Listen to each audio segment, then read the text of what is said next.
Jonathan is 'n tipe van 'n ikoon, sowel as hy word gesien as 'n tipe van 'n held en leier in hierdie gemeenskap. Sy raad is altyd akkuraat, dis altyd op die man af, en dit vat altyd raak. Alright? Mense wil nie altyd hoor wat ek op dit te sê nie. Stuff that, julle gaan dit in anyway hoor. Ons het nou al 'n rukkie wat ek hier bly. Girlfriends like dit nie, maar net omdat die opvang swak is, die res like dit, die decor is goed. Dit is baie eenvoudig. Dit werk vir my. Ek is met min tevrede. Dit is waar ek slaap. Dis cozy. Ek is 'n môre persoon en soos die son opkom uit die ooste, groet hy my en maak my wakker.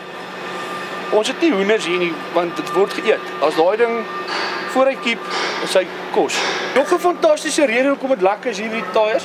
Dis 'n ou kan jam, jy hoef nie altyd 'n barbel of 'n ding te hê nie.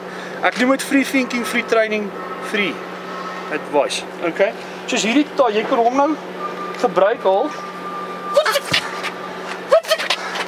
En dan kan jy nou, ek noem dit 'n clean and spin. Jy kan hom daar gooi. Dan oefen jy jou pectoralis, jou delta maximus, trapezolus. Wat dink ek het myself nou seer gemaak hier. Jy het nie diep hier nie. Ek sal vir jou sê, baie ouens sê, daar's niks vir hulle mooier in die lewe as 'n mooi harie daar wat en voeltjies wat chirpies en goed. Ek verkies die geluid van 'n lekker grinder.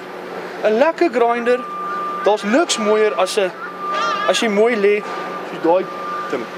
Dis wat die ander like. Daar's niks lekkerder as jy lê en jy maak jou oë toe, net so voor jy strek en jouself vind, hoor jy? Daai.